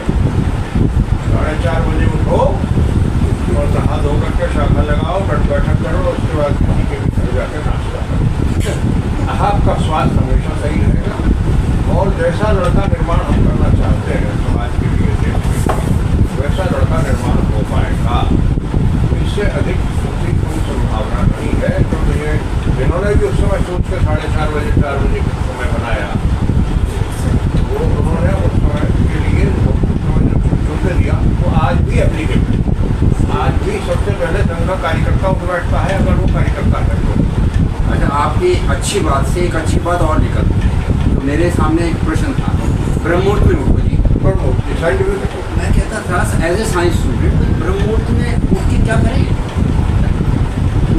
पार्क तो खुलते हैं बाद में, पहले तो कुत्ते भौंकते हैं, चोर मिलते हैं, तो ब्रह्ममुहूर्त में उठ के क्या करें। तो मुझे लगता था ये अब ब्रह्ममुहूर्त में उठने की बात ऐसे ही बुजुर्ग कह रहे हैं, एज ए साइंस स्टूडेंट ये क्या करेंगे, पढ़ लेंगे, चलो एग्ज़ाम की तैयारी कर लेंगे। पर जब मैंने पढ़ा, ब्रह्ममुहूर्त में उठने के बाद अपनी शारीरिक क्रियाओं से व्यक्त होकर के आप नहाएंगे, धोएंगे और फिर पूजा करेंगे, फिर अध्ययन करेंगे, इतने दिन निकल जाएगा, फिर शाखा लग जाएगी। मतलब शाखा के पहले की हमारे शास्त्रों में लिखा है, बहुत साइंटिफिक है। मैं एक बार मेडिकल इंस्टीट्यूट पर गया था बोलने के लिए, तो वहाँ के डॉक्टर ने बताया कि साहब ब्रह्ममुहूर्त वाला सिद्धांत बिल्कुल सही है, क्योंकि बॉडी क्लॉक जो है वो आपको 4 साढ़े 4 उठा ही देगी।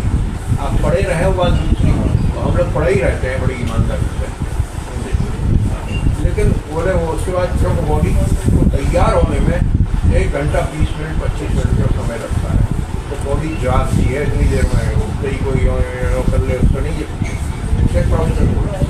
तो बोले वो ब्रह्ममुहूर्त वो अपना बिल्कुल सही है, जो सूर्योदय के 1.5 घंटे पहले ब्रह्ममुहूर्त, सूर्योदय से 1.5 घंटे।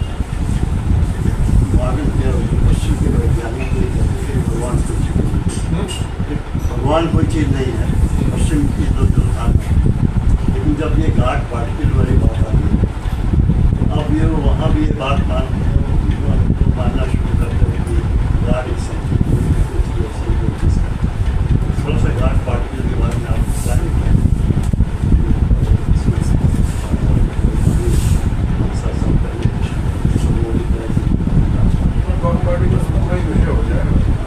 अलग भी विषय है, परंतु अभी भ्रमित ढूंढ रहे हैं व्हाट इज द सेंटर।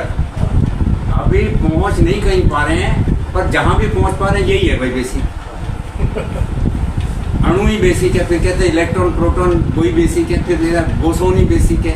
अब गॉड पार्टिकल कह दिया, गॉड शब्द ऐसा जोड़ दिया है तो उसको नकारना आसान नहीं है।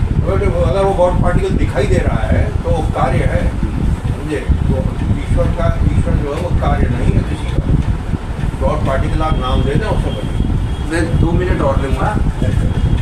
पुनर्जन्म किसी गॉड पार्टिकल से भी कहीं ना कहीं जुड़ा हुआ है। पुनर्जन्म यूरोप अमेरिका में कहते हैं यार ये पुनर्जन्म इंडिया में ही क्यों होता है? ऐसा क्या है? ऐसा तो गॉड ऐसा तो अन्याय नहीं करेगा कि भाई गॉड। तो इसके बारे में बेसिक जो है, एक अब्राहम रिलीजन है, एक non Abraham religion. Non Abraham में हम प्रमुख हैं। अब्राहम रिलीजन के अंदर यहूदी, मुसलमान, ईसाई हैं। वहाँ सारे में वो अब्राहम रिलीजन चल रहे हैं। मेन डिफरेंस क्या है कि हम आत्मा को मानते हैं, पुनर्जन्म को मानते हैं, वो नहीं मानते, वो बॉडी को प्रिजर्व करते हैं। अमेरिका में मल्टी स्टोरीड जैसे यहाँ भवन बन रहे हैं ना, उनके अंदर हर मंजिल पे दराज, ये मेरे दादा की दराज है, मेरे परदादा की दराज है, उसको प्रिजर्व कर रहे हैं। वहाँ जाके उनके जन्मदिन पर, उनके मृत्यु दिन पर कर रहे हैं, क्योंकि बेसिक अंतर ये है आत्मा। तो कुछ वैज्ञानिकों ने, वैज्ञानिक की एक साइंटिस्ट लेडी थी, वो कहती कि भाई मेरे को विजिट करना है, तो वो इंडिया आई कि पुनर्जन्म पर मैं खोज तो करूँ, होता है या नहीं होता, और होता है तो इंडिया में क्यों होता है, ये पर्सपेक्टिव। तो इंडिया में वो 4-5 केसेस उसने किए, वो उन्होंने 4-5 केसेस इसमें दिए। पुनर्जन्म में एक पुलिस ऑफिसर था, एक एक्सीडेंट के अंदर एक आदमी मर गया था, फोटोग्राफर, तो उस समय वो इंस्पेक्टर था, कमिश्नर बन गया था। तो वो जो लड़का पुनर्जन्म में कह रहे हैं, कहने hello inspector how are you, भाई कमिश्नर को वो इंस्पेक्टर कह दे तो वो तो चौंक गया कि गाली दे दी। तो कहने नहीं ऐसे ऐसे केस था, वो चाबी तो, अरे चाबी तो लॉकर में, मतलब पुनर्जन्म होने के बाद उसकी चाबी नहीं मिल रही थी पुलिस को। उसने इंस्पेक्टर को देख के, कमिश्नर को देख के इंस्पेक्टर कहा और फिर बता दिया चाबी तो वहाँ है उस बैंक के अंदर। तो ये केस भी इसके अंदर पुनर्जन्म, वो अस्वस्थ होके गई, भाई भारत में तो पुनर्जन्म होता है। आप इसकी बात कह और रहे हैं, हम सब बाई बर्थ मानते हैं। प्रोफेसर साहब आप ये बात कह रहे हैं पुनर्जन्म। मैं देवलाली गया था, वहाँ आरटी स्कूल, आरटी सेक्टर, मेरा बेटा अब तो बड़ा गया, छोटा था, होगा 7 साल। तो चलते चलते डॉक्टर से पूछता है कि मेज के ऊपर जो धन होती थी वो कहाँ चली गई? तो भी मुझे देखते ना, बोला मेरे कमीशन के पहले की बात है, 7 साल के लड़के को कैसे पता है कि अफसोस में से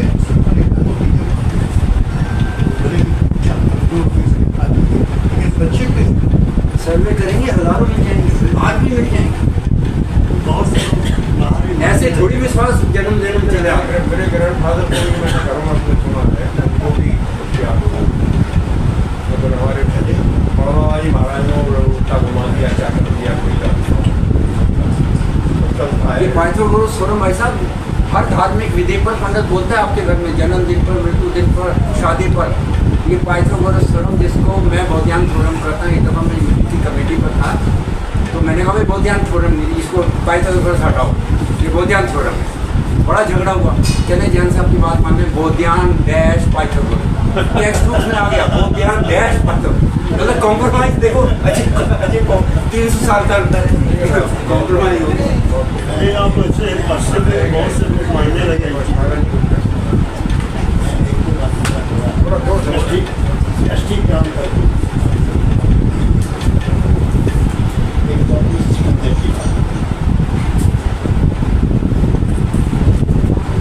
ये ठीक है। आज का जो हमारा इतिहास है, इतिहास की पुस्तकों में सिकंदर से ही शुरू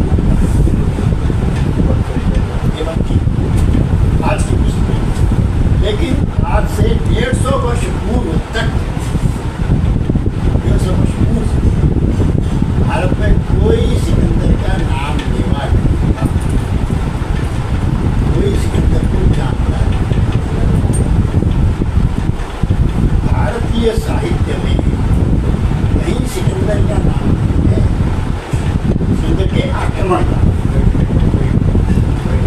ना संस्कृत साहित्य में, ना अन्य किसी भारतीय भाषा के साहित्य में, ना जैन साहित्य में, ना बौद्ध साहित्य में, ना पुराण साहित्य में।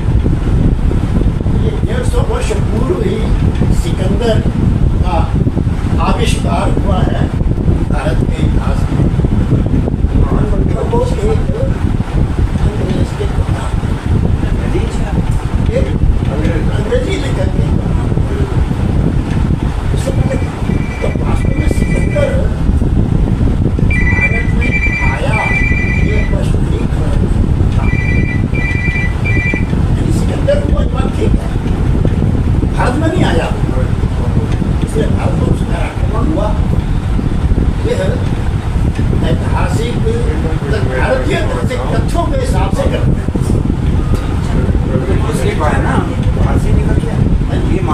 नहीं, वो तो कहते हैं कि व्यास मुनि तक आया, व्यास तक व्यास पुस्तक में वो आता गया, इसको पराजित किया, वो विष्णु को पराजित किया और आगे व्यास तक आ गया। और व्यास आकर फिर उसे पता कि आगे वो नंदवन है, वो तो बड़ी उससे चढ़कर उसकी सेना ने आगे जाने से बाहर किया और उनके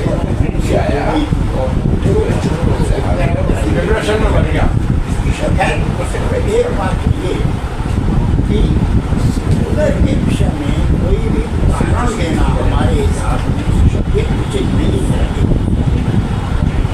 दूसरी बात एक बात और आपने जो वैदिक मैथमेटिक्स, तो वैदिक मैथमेटिक्स के जो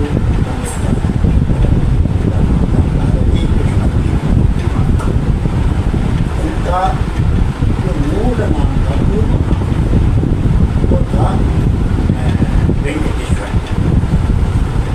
वेंकटरमण।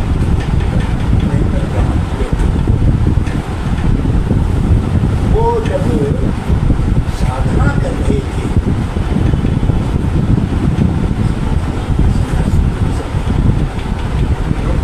सन्यासी होने से पहले जब वो साधना कर रहे थे, ये श्रृंगेरी के जो शंकराचार्य थे उनके साधना करते थे। तो साधना करते समय अथर्ववेद के कुछ सूत्र उनका एक रचना हुआ, उसमें से उन्होंने वो 16 सूत्र बनाए हैं। तो 16 पुस्तकें नहीं अलग अलग, 16 सूत्र, तो 16 सूत्रों के आधार पर वैदिक मैथमेटिक्स थोड़ा ऐड कर दो। 16 सूत्र लिखे, हर सूत्र एक लिखी। और वो मैं इसलिए कह रहा हूँ कि वो किताब ढूंढने के लिए भारत सरकार ने एक कमेटी बनाई, मैं उसका एक मेंबर था, करण सिंह थे, होम सेक्रेटरी एक मेंबर थे। तो हम लोगों ने किया और चेहरे को ढूंढ भी लिया। इसके बाद मैंने सिर्फ उसने उससे बार्गेन भी हुआ कि भाई मैं इतना पैसा लूँगा। पैसा लेने के बाद उसने कहा कि भाई मैं डिलीवरी बंद ट्रंक में दूँगा, ताले में दूँगा आप। और हमने ट्रंक भी ले लिया, पेमेंट भी कर दी और उसके अंदर पत्थर भी। ठीक है। अच्छा चोर मतलब करेगा क्या? सूत्र पहले बनाए, फिर एक एक स्टेप पर पांडुलिपि। तो काम कर रहा है, किस काम में? विदेशों में भेजने का, वो बाहर भेज भी दिया। मेरा जो अथर्ववेद ये सूत्रों से वो सूत्र निकाले थे, आपको मिला, उसने कहा कि मैं वैदिक नहीं मानता। तो दूसरे का भी वेदों में नहीं मिल रहा है। तो मुझे भी अथर्ववेद का ज्ञान नहीं था कि भाई तू शंकराचार्य मैथमेटिक्स कह ले इसको। सही है, वो शंकराचार्य का नाम भी काफी है। कलाश का अपने ऋषि लोग पूछे तो गए हैं शंकराचार्य कौन होता है, कितने होते हैं। हम लोगों को जो स्कूल में पढ़ाया गया, न्यूटन ने वो तीनों गति के नियम दिए और वो एक्चुअली 600 BC उसमें जो है कलाश ने वो तीनों नियम दिए हुए हैं। गूगल पे मैं लिख के भी लाया था आज। पहला जो है वेग निमित्त अवशेष था, शेषात किरणों जागते गति में परिवर्तन बल के कारण होता है।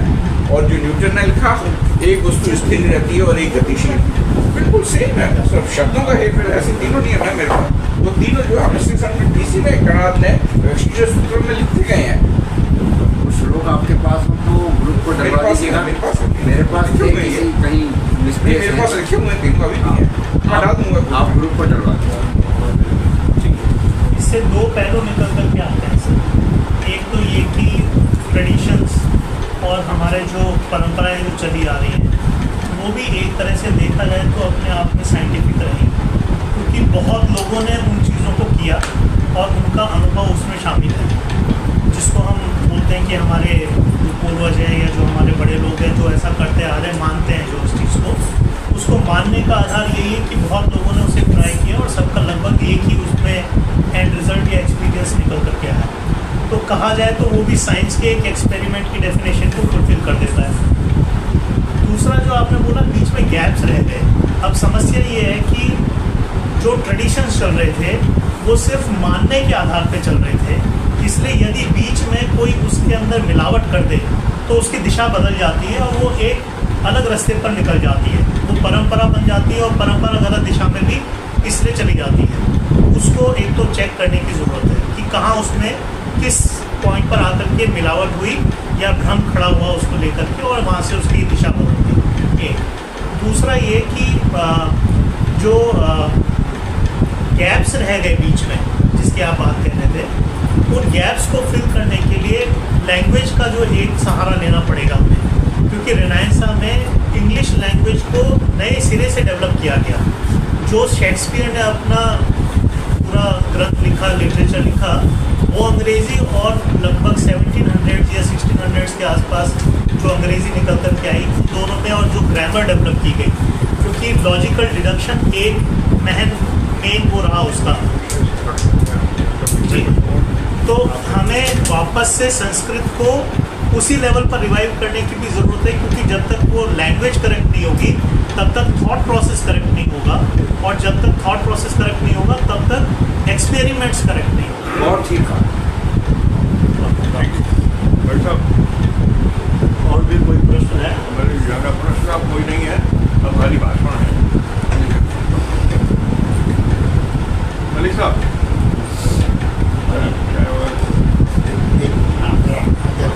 अध्यक्षीय टिप्पणी की बात। बहुत सुंदर विश्लेषण विषय का किया।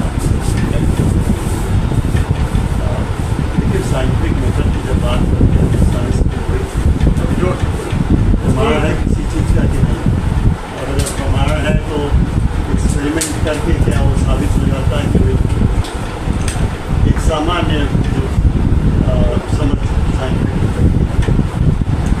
लेकिन अगर भारतीय परंपरा को देखें तो उसमें एक चीज़ आपको और ऐड करना, और वो है कि हमारे यहाँ जो चिंतन होता है, तपस्या जो हमारे ऋषि मुनि करते थे, उस तपस्या के प्रोसेस में उनको बहुत सारा ज्ञान मिलता है और उसी को वो आगे बढ़ाते थे।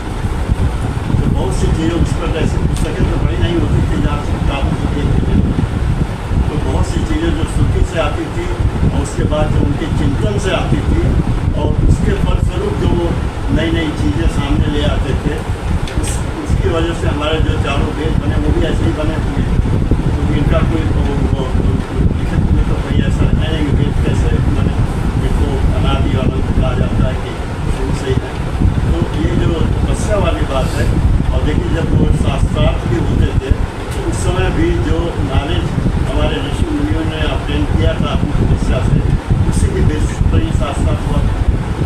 तो उस शास्त्रार्थ में वो प्रमाण ढूंढने की या प्रमाण देने की भी कोशिश क्या करते थे। तो वो साइंटिफिक मेथड जो आज का साइंटिफिक मेथड कोई बहुत अंतर नहीं है दोनों में, लेकिन उसमें एक हायर लेवल था और वो चिंतन का लेवल था, वो तपस्या का लेवल था, जहाँ से नई नई चीज़ें आती हैं। और जो इसी को हम कहते हैं कि जो ऋषि का मतलब क्या होता है, वेदों में क्या होता है, वेद का मतलब ज्ञान है, और ये ज्ञान की परंपरा हमारे ऋषियों ने प्रारंभ की, और ये तपस्या से चिंतन से शुरू हुआ, न कि कोई एक्सपेरिमेंट उसको करता है ऐसा, या ऐसा कोई सबूत मिलता नहीं कोई एक्सपेरिमेंट उस तरह से, या कोई लेबॉर्ट्री में चीज़ें वो बनाई है उसको देखा उसके बाद उस तरह कोई चीज़। उनका अपना ऑब्जर्वेशन, उनका अपना इंटरप्रिटेशन और उनकी अपनी थिंकिंग, ये मेथोडोलॉजी जो उसमें मेरे हिसाब से रही, और उसका लेकिन मैं समझता हूँ कि और जो एक छोटे जो पॉइंट में और एक तो काफ़ी राइट वाली बात आपने कही, और फिर इसके इतने बड़े तूफान हमारे साथ होते हैं, और आप सब जानते हैं कि जीरो का आविष्कार भारत में, और कई इंटरनेशनल कॉन्फ्रेंसेस में मैंने ये बात कही है, जब साइंस की तमाम चीज़ें कॉपीराइट हो रही हैं तो भारत को जीरो का कॉपीराइट क्यों दिया। और आप समझ लीजिए कि जीरो के कॉपीराइट का मतलब कोई कंप्यूटर और कोई डिजिटल चीज कुछ बगैर जीरो के चल ही नहीं सकता। तो भारत तो वैसे ही दुनिया का सबसे धनी देश बन जाए अगर जीरो को कॉपीराइट किया। इस तरह बहुत सारी चीज़ें हैं और सुंदर